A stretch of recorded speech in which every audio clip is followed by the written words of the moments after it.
Hi everyone and welcome into the next episode of the PUBG Masterclass series. It's Gibson joined by Fludd from insert New York name here. How are you doing today, Fludd? I'm doing good, thanks. How are you? Not too bad. You feeling a little bit tired after getting up early for scrims or not too bad? Oh, not today. I played scrims and had a 3.5 hour unplanned nap. So, yeah, I'm not tired. I'm actually quite wired, and it's bedtime soon, so that's a little worrying. And from we were chatting recently, you said you're actually heading over to the States pretty soon now for preparations for PAS. Yeah, that it's not like fully announced, but the plan is to play the grand finals. So we got to make sure we qualify for those. But the plan is to play the grand finals from there. I think it's kind of needed, like it's necessary. You can't play half the games on 320 ping and expect to be in tip-top condition, ready to qualify for two globals. I think it's worth it, absolutely. So shout out to the org for helping us out with that, because I feel really bad for Luke 12, obviously my Australian brother. He's gonna have to play on 330 ping, which people hear that and they go like, oh. But until you've played on even 200, you'll experience how disgusting it is. And not only that, when you verse other players on ping, it becomes even worse. Like, I actually got knocked to Luke not too long ago on SA servers, and I think it was like a 700 ping transaction. So it was very, very long. I went around the corner, sat on the toilet, read my newspaper, and then I got knocked. Like, it was really delayed. It's something a lot of people don't think about, and I think it's going to become even more of an issue this year when you consider that inside of NA we've got more European players than ever. We're going to be playing games on South American servers. As you said, there's always Australians playing in it. So with that though, with all that, we got the negatives to it, but how excited are you for this year? Because now there's a very good chance that you're going to qualify for two international lands with one tournament. You've got Esports World Cup that's been announced. You've got PNC coming back up. Like, as a player, if you are in the upper echelon of teams that expect to qualify for events, it's got to be an exciting year, right? Yeah, I mean, this year is definitely maybe more exciting for the global partners, but I definitely think this year has a lot of potential. I think even though the prize pools are lower and everything's kind of cutting funding a tiny bit, I'm super excited for the Esports World Cup. That one will be probably one of the craziest events of all time for PUBG. So that's definitely an event I'm looking forward to. PNC is always fun with my Australian comrades. We always have a good time, even if we don't do great. But, this year should be really fun. I'm really looking forward to it. Like, I finished uni, so head first into PUBG, just figuring out some small things, and then I'll be ready to grind for the whole year. But I'm looking forward to it. Definitely. I'm in the exact same boat as you. But look, we'll get stuck straight into what the masterclass for today is. We will be talking about Miramar, and you and I know Miramar has been in the map pool for as long as we can possibly remember in esports. So before we even get stuck in and talk about particular teams and rotations, just what are your overall thoughts about Miramar? What do you like? What do you don't like? Look, Miramar is definitely one of those maps that's like, it's very annoying in particular zones. There's a lot of like chokeholds and a lot of like areas of the map that you really just can't rotate through if there's silly little people on rocks. So I definitely think that the rocks on Miramar make it a very unbalanced map in terms of there's just a lot of rocks that are quite OP, and it makes the game very difficult in particular zones, not all zones of course. But I also love the topography of the map and just how many ridges there are, like the compounds, how they're organized, the spread. I think I really like Miramar most of the time. I think the only time I don't like Miramar is when there's particular zones, especially west zones like near El Pozo, where all it takes is like two people on a rock to completely dictate the entire game. But other than the rocks, I think Miramar is a great map. One of my faves, probably number 2 at the moment, favorite. So I've heard Miramar being described more as like a terrain-focused map, and I've heard Erangel described as the compound-heavy map. Do you think there's any truth to that when you talk about Miramar? Do you think it is more about controlling areas of space and terrain, or do you think it is still, if you hold a compound, you're always going to be in a better position? It just depends, right? Like PUBG is such a versatile game. I think it completely depends on where you are in the zone, right? Like there's heaps of incredible fighting lines through terrains and ridges, which will ultimately give you better positions than someone who just sits in a compound the whole game. But then there's, of course, certain games where if you're just in the compound, you're probably just going to win. Like a really good example of that one is like where like Fake Zin is west of water treatment. Like that directly under the W we call, I don't even know what we call that compound, but underneath the W of water treatment, that compound is just a guaranteed win usually. So it really depends on where you are. But I do think it's very versatile and like it does open up a lot of fighting lines and there's lots of terrain to fight through in a lot of zones. So I definitely think it's not as like a compound reliant as some of the other maps are. And speaking about Miramar, there's a lot of scouting goes on this map. It even seems maybe more so because of how favorable some of the high ground positions are. So, for example, you know, if you're playing in an international lobby, you know for a fact that Batulins is going to be here or here. Like it's set. If the zone goes that direction, that's where it's going to go. In NA, it's the same. With the emergency pickups now, you're seeing teams getting onto even, you know, higher ground than they would see possible, like this position northwest of Crater Fields. We're seeing teams get up on the high ground above Impala a lot easier than they have in the past. Just how important is scouting in Miramar? And when you're thinking about scouting into a circle, when you know where everyone wants to get, does that put a more time pressure on your team as scout to get into these positions quicker?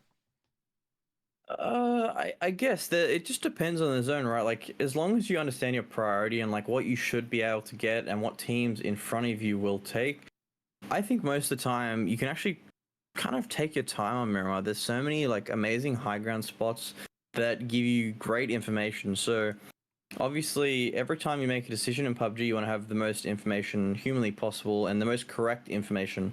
So rushing is, I think Miramar is like one of those maps that rushing is actually a very bad thing. I think taking your time, really getting the correct information is the best way to approach things because you don't want to lose people for free on a map that ridge fights are so common because you're going to need numbers late game in pretty much any circumstance. You're always going to want to have 4 up. So I don't think rushing is a great thing, Emma. I think taking your time, that's why you'll see a lot of teams, especially like Batulins and stuff, getting on rocks, just guarantee that stuff is clear, like really looking at it from a high ground position.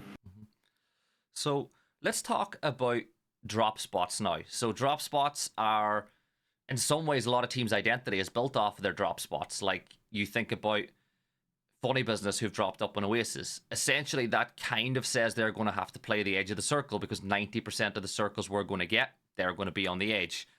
You guys historically dropped in and around Minas, but now you've switched with Sonics onto Picado. So I suppose the first question is, what kind of happened there with the switching of drop spots? Because I know Sonics didn't enjoy PGC getting hot dropped by 17 every single opportunity they could get at every international event. But why has there been a switch between the two biggest names in NA between drop spots? Well, for us, it was kind of like we didn't really have a choice, right? Like Sonics kind of came at us and said, "Boom, GPT, we're hot dropping you. Suck my nuts." And like, it makes complete sense. Like, if they get Minas, they're probably not gonna have to contest any really, really top tier teams at globals. So I completely understand the logic behind it, and it's very sound, like rational, rationale, whatever.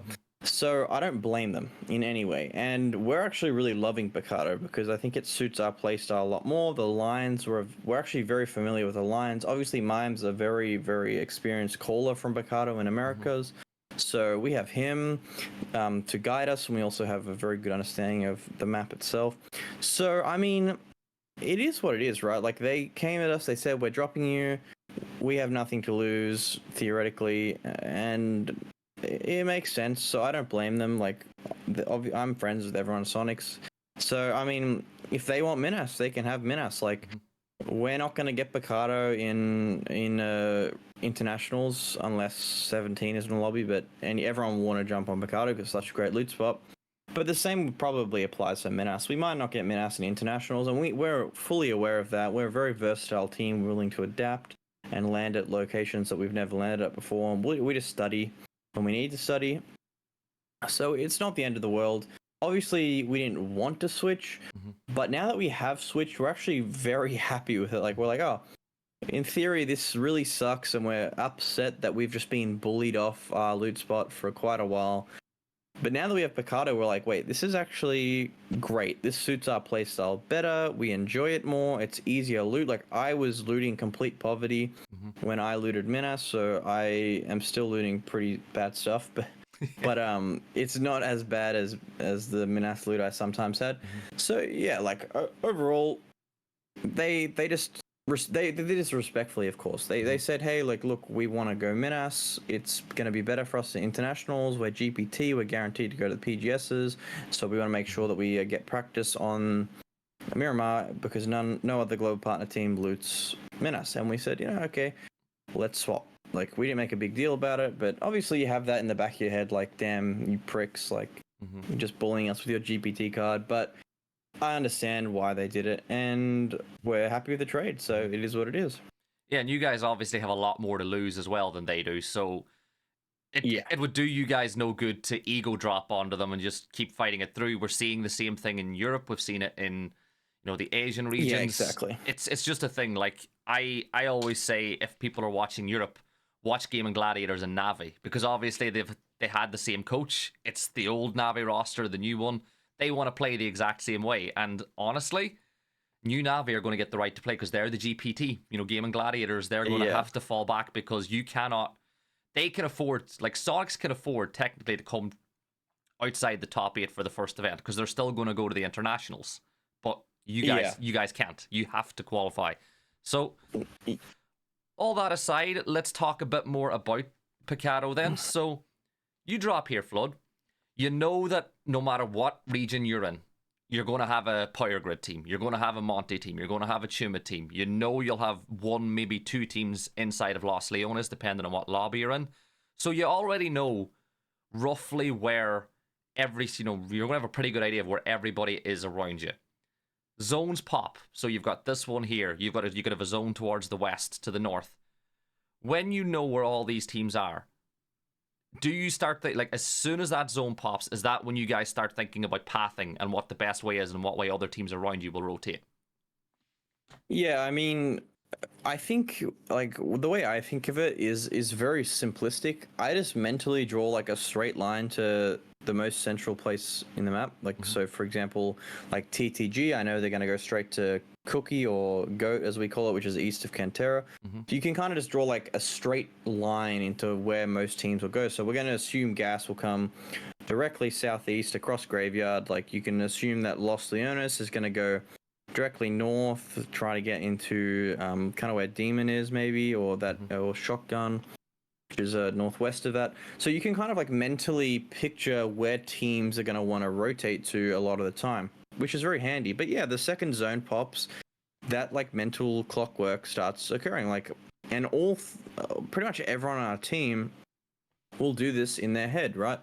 And then we'll start discussing, once we're getting looted, we'll start discussing like what ideas we like and why we like those ideas, and from there we'll choose the best one, which we all agree on. So what we're going to do now is we're going to play through two maps that you guys have recently played in the build up to PAS. One of these maps, the first one, is one that you won.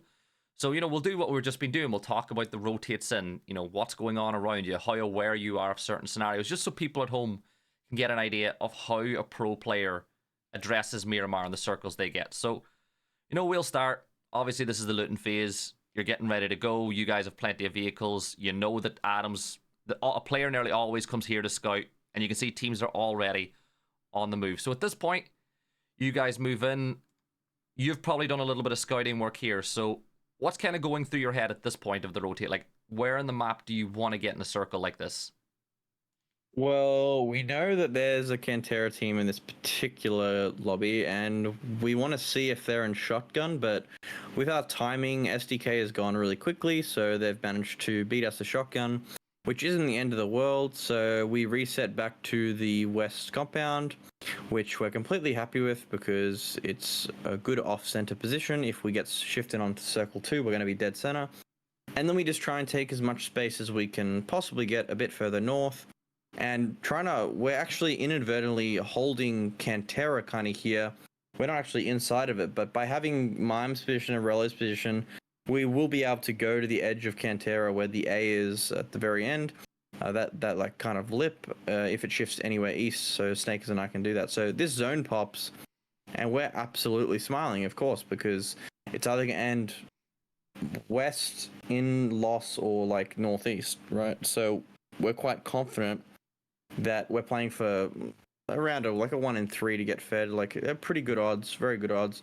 But we just want to confirm our space and make sure we're not going to get pressured. So Relo and Mime have very pressurable spots, I suppose. So I think they end up going to the prio south of us in this game. I'm not 100% sure. But yeah, either that one or the one slightly northeast of it. But we're just kind of consolidating on our side and making sure our split is defendable to a better degree. And with the zone being like this, obviously from this compound you can see a decent bit towards the south. Obviously the terrain is going uphill, so you're not going to see as far as you possibly would. But you've got an idea, right, that there's a lot of free space in this section of the map, knowing that everyone's around here. So at this point, is this where you start making decisions that little bit faster because you know, based on the position that you and Snakers are in, that you've got pretty good priority over the rest of the lobby on getting to those positions? Yeah, so Jake and I have been looking around us. That's just kind of what you do when you take compounds. So I've discussed the team that the compound south of Vox is clear if we want to take that. I discussed that the prios should be clear, no presence, no audio. And I think we actually end up just staying in this split.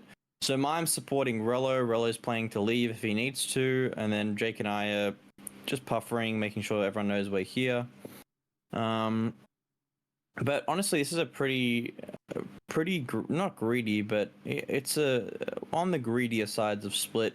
Mostly because Relo's compound is like very crashable. It's just a prio that's like, we can't really see it that well. So we're telling Relo to play to leave, and Mime's across the road, so he can cover Relo if he drives out north side. But we're really just playing for that warehouse because that's the one of the most common endings is that warehouse kind of getting fed. So we're really playing for our priority and like what we know is a great compound and has a fantastic lines out of it. So we're just relaxing at the moment. We're not really rushing decisions quite yet because we already have the space. We don't need to rush decisions when we have the space and information around us. And playing in splits, right? 2-2 splits are very common. You'll see a lot of 2-1-1s as well. And you spoke about Relo playing to leave. So obviously, people in the esports scene, they'll have a pretty good idea of what that means, but maybe for the newer viewer to comp, when you're playing to leave, it's a little bit self-explanatory, but at what point is that decision made to fall back? Like, obviously, if you wait too long, you're not going to get out of there. So if Relo's playing this position, at what point does he decide that it's time to bail and get out of here? Well, if he hears cars on maybe his east, if anyone drives down the main road on the west or southwest, Mime will see it or hear it just as quickly. But Relo's just parking his car in the cutout section of that prio, so on the right hand, on the eastern side is the cutout section. He's parked his car ready to drive out directly north, so then if anyone runs out to try and shoot him, Mime will immediately be able to cover and hopefully knock the player. But he should leave basically once he's pressured enough to the point where a team is committing to a crash. So you usually have about a 5-second buffer if a team's going to drive past you or they're going to crash you. So we know here that it's going to be extremely difficult for teams to crash Relo from the east because the compound STK's in, and on the north, their northern split and their southern split, it kind of gatekeeps this campfire section in between them. It's very difficult to drive over there with like high speed. Like if they're going to do that, they have to kind of slow down, and we're going to see Snakers and I might see on the eastern road if there's cars coming. So we'll be able to give Relo a good heads up. And most of the time, teams, when they breach compounds, they're going to breach the side of the compound that has the least resistance or the least amount of angles they're open to. So if anyone breached Relo, they'd either breach him on his east side wall or on the southern side of the compound. That's why we put him on the north, ready to go instantly, basically. But he shouldn't really be breached on the north too often. And if he does, that's when he kind of has to fight it, right? He's playing to leave, but if he can't leave, he's to fight, and Mime's there to help him. Jake and I can get on our cars straight away and come help as well. But yeah, that's essentially what playing to leave is we're waiting for information to be present, and we're trying to hold it as long as we can, but we're set up to leave within that 5-second buffer of getting crashed. Right, and this is the next question. Relo gets crashed. The timing's off. He doesn't get to leave the compound. At what point do you A, push, or B, cut your losses? So a lot of the time you'll see teams, if Relo gets a knock, you'll see everybody coming over the mountain to help him out. If Relo gets knocked, or is it even a time thing, if he's in the fight for maybe 5-10 seconds, like what is the signal for A, pushing to help Relo, or B, cutting your losses? It's more of a defensive thing. Like Relo could honestly knock one or even two. Let's just say one, because two maybe change scenarios. But if Relo knocks one and he gets traded instantly, he's flushed. There's no hope of saving him. So would we want to give up our great position and play it as 3, which we could easily play our northern compound as 3 and still win the game if we get fed? Or do we want to commit to Relo's 4v4 essentially that we'd be taking? And it all depends on Relo's ability to stall. So say, for example, if he is able to knock one on pull-up and then throw stuns and a Molotovs, and he's kind of locked himself and locked the enemies in a small confined position. Like say they're on the southern side of the bottom floor of the western prio. If we can lock them into small spaces, we can kill them quicker. The more they spread out, the harder it is to kill them, essentially. So it really depends on the building, how much time Relo is able to stall. If he can throw smokes, if he can really trap them in small areas or bait them into going in upstairs, or try and control the space. So it does depend on timing and how much time Relo can buy for us, because obviously if he gets one knock and insta-traded, that's maybe a 3 or 4 second gap, and we can't drive to him in 3 or 4 seconds. But if he's able to stall for 10 to 15 seconds, we can definitely help. We can definitely be on our cars and on his wall in maybe 20 seconds. So it's a timing issue and a stalling issue more than anything else, because if you don't have time, you don't really have the time to make decisions, right? It's mostly a time issue.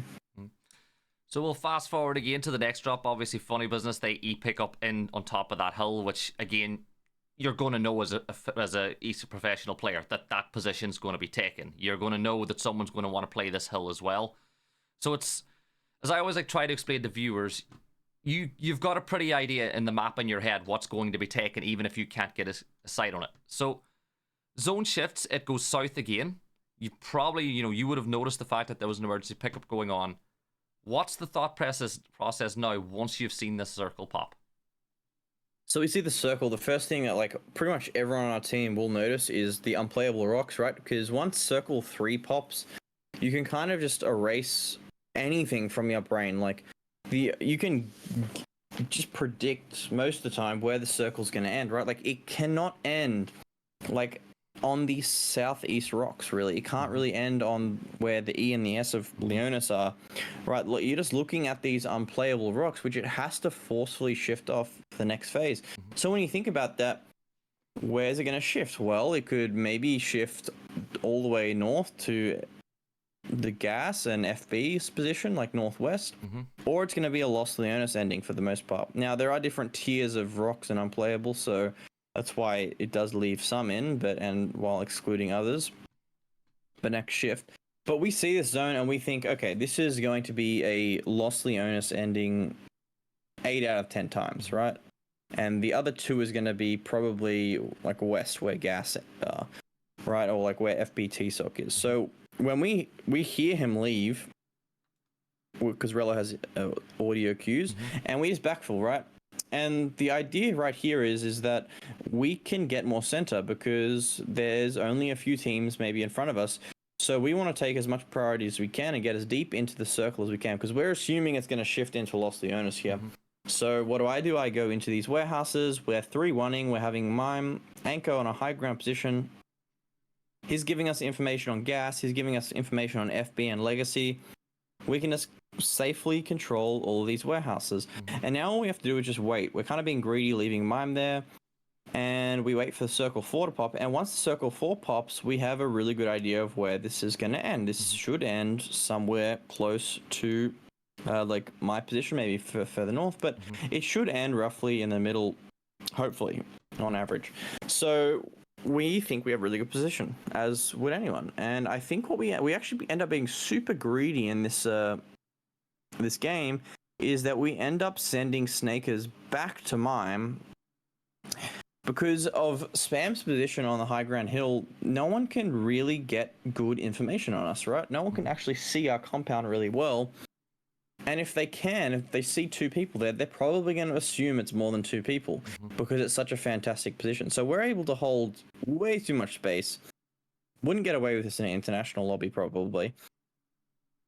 But because we're able to hold too much space, when this next zone pops, which we're uber-duper fed on the high ground prior, we can make some more informed decisions. And what do? We are still greedy because who has information on our prior? Absolutely, pretty much no one. The only teams that are really going to threaten our prior is maybe Sonics, who are just as fed as us. They have a fantastic line onto us, so they're never going to move. NRG's never going to move. They're fed too. Like Gas are never going to move. Spam has to fight TTG, FB have to fight Legacy, and all of South Los Leones have to fight, right? Or run away from each other. So we know that we can really abuse this split right now, and I'm playing on a car. So I'm ready to leave if I need to, if someone runs into our south warehouses. But we really have like full information on this whole zone. So no one can push us, really. Like, no one should be able to push us, essentially. So we just keep holding the space because we know no one can see us properly and no one is going to want to push us. Like, there's no reason for Sonics to try and take our compound here or pressure us quite yet because, I mean, they have a great spot too. Like, they have a great line to push our west side, so why would they? So we can just hold the space. That's what we do. And when you're in this position too, when we get these lobbies and circles like this, you kind of always know that even though the team up here can see you, they're going to get backfilled by somebody else. Like, someone's always going to fight with this team, and usually the team in Spam's position lose. I don't know if it's just me as a caster that notices it more than often. And the things like that play in your head as well. Like, are you thinking, right, well, this team can see us, but the chances are somebody's going to backfill them? Or do you have to kind of just make the assumption at all times that this area is just going to have one team and they're focusing on everyone else? I mean, they have to really overpeak. Like, if they want to see us, they do have to overpeak enough. And like, we can hear the fighting up east, and we actually do end up regrouping a tiny bit, purely because they've finished the fight. Right? Now they can peek us for a little bit freer because they've finished their fight. But we're just playing in a bowl south of our compound, in hopes that a weaker team will just drive into us and give us 3 points. It's a very common spot to send to. And we want to make sure that a team doesn't just get here for free. We want to try and kill as many people as we can. FB just drive into us as a 2-man. They have been dogged adequately. Now this zone pops, and you'd think that we'd stay here, right? But the problem with staying here is that we have Sonics and NRG as a west threat, right? So if NRG breach us, we have this whole southwest and northwest side which might want to do something on us. So Sonic should play our northwest and play on the rocks because they have a completely free line to do so. They've actually got an amazing line for this zone. And then NRG has to come to us, essentially. ZV, what are they going to do? Gas, what are they going to do? Yahoo, what are they going to do? EXO, what are they going to do? All these teams need to do something in that direction. So I think we actually end up being even greedier and going to the east. The east garage, I believe, which is just, it should never be free. TTG is maybe not an experienced team, but they shouldn't be up there. They should be down ASAP, because I mean, us being able to hold, and then Rello goes crazy, Jake goes crazy, we just 4v2 gas, absolutely decimate them. We get the res, and now because we've killed gas, TTG are absolutely in shams because they cannot jump down on us. They can't. Like, they tried and they died instantaneously because that's all we have to worry about. We're just going, okay, East has to leave, like that's all we got to do. Like, a Sonic's gonna push into our pro? No, they have a great spot. Like, they don't want to risk opening opportunity for NRG to come kill them, and they also can just go kill NRG. I think, yeah, they do. Here we go. They kill NRG very shortly, I think. But they have heaps of space. But in this game, right, the compound that we're actually in isn't really that good anymore, because what made it so valuable is no one could get close to us early game because there was no real playable positions due to other positions defending our rock face. But now when you really think about it, we're not in the best position. I would say Sonics are in the best position here because they have outside of the compound. They basically can lock us into the one. Now on this shift it does change, like it's dead center, you know, and we're gonna come regroup. So if you're 4-man there, it's a different story. But Sonics have a great spot. I think they actually kick kind of troll a little bit going low ground. They lose kick, but once we've killed the east and we know there's a solo on our north, so we're just waiting for the solo to be out, or at least to not have LOS on us, and that's exactly what we do. The second that the zone starts closing in, we wait. He dies. It's commed. He's dead. Relo and I instantly go to the rocks. We sweep north because Mayim comms that we might be getting wrapped north from Sonics. They are not doing that. Then we just go kill Exo because we have all the angles. Jake is on top of the roof of the Prior, I'm pretty sure, which is free because we were the East team, and then we just sweep up everyone. So this game, although we did get fed, we were really greedy. And if there was an East team, our game would have looked very different because we would have sat 4-man in a Prior and we would have had a team of 4-man on our west, or maybe 3-man of Sonics on our west, a 2-man of Exo on our south, and maybe a 4-man on our east, right? So sometimes being greedy is like, it's really important to be greedy because it opens up new doors and new angles and just new opportunities. Like most teams wouldn't do that, and honestly, we wouldn't normally do that. We were just feeling so confident because I think that was the day we won like 5 out of 6 games. So we were like, oh, we've already basically won this tournament. What's the harm of being a little greedy, right? And we ended up being greedy, and it paid off big time. And we learned that it paid off big time, so we'll probably do that again.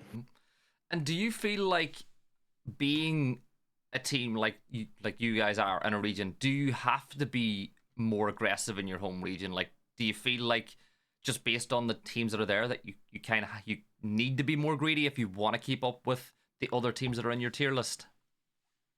Yeah, absolutely. I think the way that PUBG kind of works is, especially if there's probably 4 or 5 really good teams in NA now that have really solid macro and they're really good at team fighting. So if we don't kill them, like the way we think about it, if we don't kill them, who will? Like, right? Like if we run into Sonics, like we have a better chance of killing them than maybe one of the lower tier teams do. So there are competitors. We need to kill them. So we definitely need to be greedy and control space more aggressively and make maybe slightly more aggressive plays to weaken stronger teams because we know that they're good at fighting. We respect their players and respect how they play the game and how talented they are.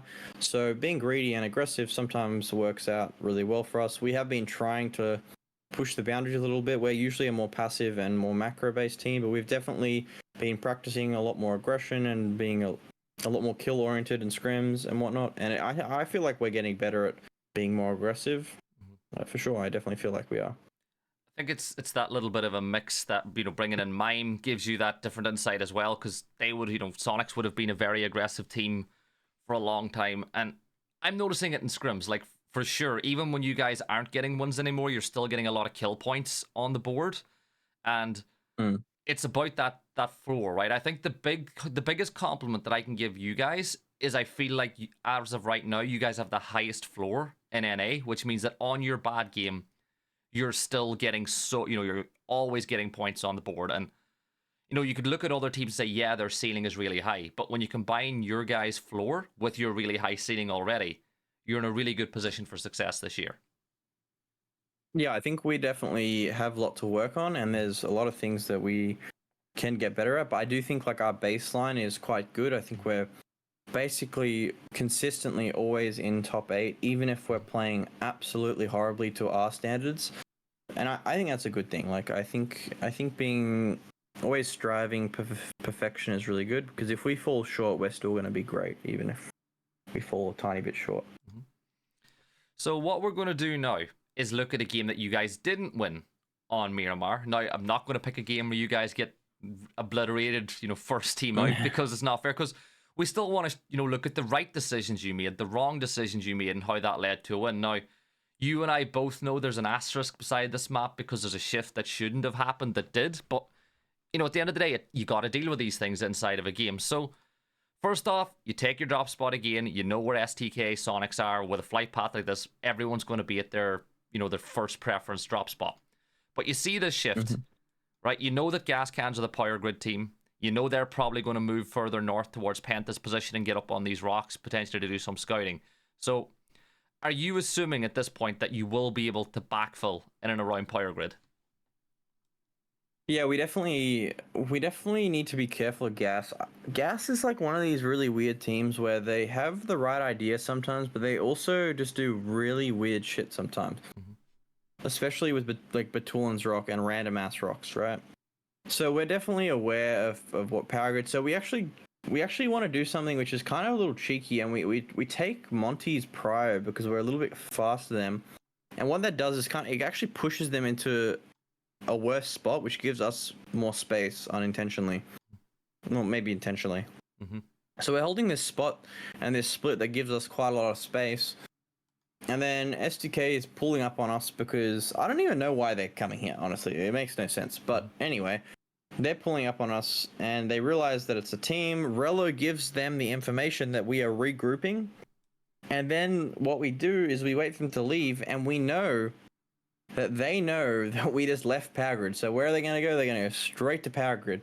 What does Rello do? Immediately backfills me.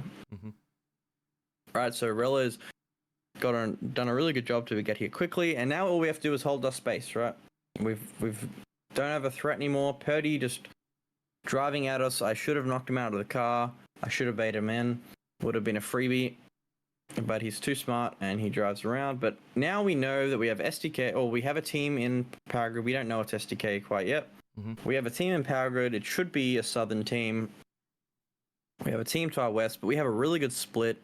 It's going to go, like, for most shifts, we're going to be in a fantastic position. And we just need to hold our space, really.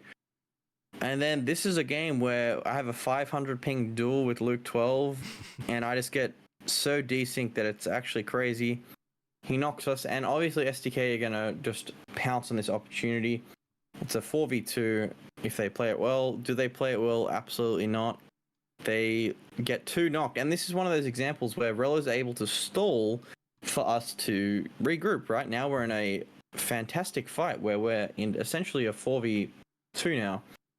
The only issue that we end up facing is that I think we kill Purdy very shortly, but we just didn't quite manage to... Wait, what even happens? Can you zoom in? I can't quite see. Yeah, I think we were actually waiting a little bit. We're waiting a little bit. We're just making sure that we do this completely safely. We don't want to lose anyone in this 4v2, and we do this as slowly and methodically as possible. Purdy actually never moves, right? But we find Sparking. We see Sparking in the single, and we know that he's isolated. So we make a 3-man push over towards Sparking. We manage to kill him. Oh, I remember this. And then Purdy, obviously I'm on ping, so I can't complain. But I've never been desynced more in my life. I showed my POV to the boys, like, it was complete bullshit. But Purdy was able to flush Rello, which really sucks. There was a slight miscom here, but it's not the end of the world. We're still 3. We've got 4 points. Like, we're in a good position for Circle 2.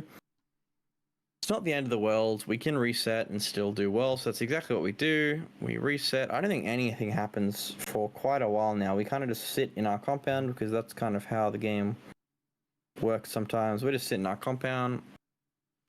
But now we know that Power Grid should be full free. No one's backfilled, at least that we've heard of. We've killed all of STK, so we have 4 points from another good team, which is really good for us because they're usually quite a fantastic team. So want to make sure they don't get too many points. And I think now we're just waiting really for the zone shifts. So question, obviously that gunfight in Power Grid, that took up quite a bit of time because of how passive Kurt was at times. You guys didn't want to throw caution to the wind. You got lucky with a zone shift relatively, right? With the fact that it kept you pretty close to center. it could have been way worse. And this is the thing, right? Timing can have a big impact. Like that crash by STK, even if you win, if the zone, for example, had have shifted, you know, up here, you know, a bit further away, that crash by STK, even though you won it, if the zone hadn't have been more friendly to you guys, it could have ruined your game, right? Yeah, we definitely would have lost a lot of priority, a lot of timing, and most importantly, we would have lost a lot of information. And it's very difficult to make decisions, especially in the theoretical zone you're putting out. Like, we kind of need information because if we can't backfill Gas's compound, or even know that SG and Gas are there, what do we do? Like, we're never going to get anything good here. So, time is very important, especially in PUBG. So, yeah, you're right. Yeah, that fight really could have been the be all and end all for us, but we're very lucky that this zone happened. It's a very common zone, so we're quite comfortable sitting in the power grid brick. It's very good for a lot of algorithms, so we're quite happy to sit here. We know that we should be good for hopefully 4 or 5 out of 10 of the circle 2s. So, I mean, it's not the end of the world. We definitely lose timing, but we managed to stay in a good spot, which is just lucky for us, I guess. So we fast forward to the next zone shift. I think this was one of the quieter games on the day the zone shift does pop, and it keeps you guys relatively safe inside power grid again. You're in that kind of 35% towards the center of the circle. You have a pretty good idea. You know where gas cans are. You can hear the gunfight between Synergy a little bit further to the north. And I think is this the game where SSG begin pushing up on you guys as well? Or no, I'm not sure. I think they end up in a big fight along the ridge. Yeah, they get in a big fight. Yeah, like we're just sitting in power grid. Like we're thinking here that we should be fed like almost guaranteed, but guess what happens? Thanks PUBG Corp. Intentional shift, by the way. I'm not sure. I think PUBG haven't confirmed or denied. They don't know really what's happening, but I don't know if it's an intentional shift or it's a bug. I think it's a bug, or at least they should tell us that rock shifts don't exist anymore. But all these rocks on the southeast, it should have shifted basically directly west or directly northwest. So it really should have gone west 100% of the time. So when that happens, right, obviously we're pissed because we should be fed and it should be a free farm game because we have a high ground spot. The seat looks over everything. But we do end up going clean up as many kills as we can on the southwest. A rat in the blue, name a more iconic duo and us getting ratted in the blue. It just seems to be how people kill us these days. But we end up going to this rock, and at this point, we're really just stalling for placement, right? We're not winning this game as a two-man. It's very, very unlikely. It's all about just getting as many placements as we can. The comms are just, we gotta wait for Gas to die. We know that Roth is here, but we can't really do anything about him because all of Gas is looking at us. Really, at this point, we're just trying to scrape as many points as we can. Like, once NRG die, we get another point. Once Gas die, we get another point, right? So it's just about adding those placement points up, accepting that we are probably not going to win this game, and that's not a bad thing. We just need to get as many points as we can. So Snakers does end up griefing quite hard. He was monkeying around on the rocks, and he dies, which really does suck. And this is where small mistakes and errors can add up, because if we kill Roth here, which we should be able to as 2, once Gas have died, that's actually 2 points we get. We get 1 placement and 1 kill, right? So adding trying to get as many kills as you can at all times and scraping up the placements, it does help, right? When you start eliminating players in late game, you're not getting 1 point, you're actually getting 2 points for eliminating like solos and whatnot. So it really does suck, because we could have been 4th here with an extra kill, which would have made it, I think, like a 12 or 13 point game, which is fantastic, right? Like, we would be very happy with that. So in those games that you need to really just try and get as many placement points and we're not risking anything, because we know that we're not going to be able to just take a free fight against anyone. We're just in a position where the point is to survive, and the more we survive, the more likely it is for us to get placement points, and they'll add up over time. Over a best of 18, if you manage to get a placement point every game, that's 18 points, right? And that's a lot of points. That's like a win with 8 kills, right? And so getting as many points as you can is the best. And it's the whole idea too, when you get into this late game, you know who the teams alive are. if it's the likes of an SSG or a Sonics that have a solo, it can almost feel at times, right, where it's more than a 2-point kill. Like if you stop Sonics from being able to get points as well as you getting the extra kill points off the back of it as well. Those are the little points that matter, right, when you're trying to win events, because you've seen in the past 1-2 points can be the difference between qualification, winning an event, or going home.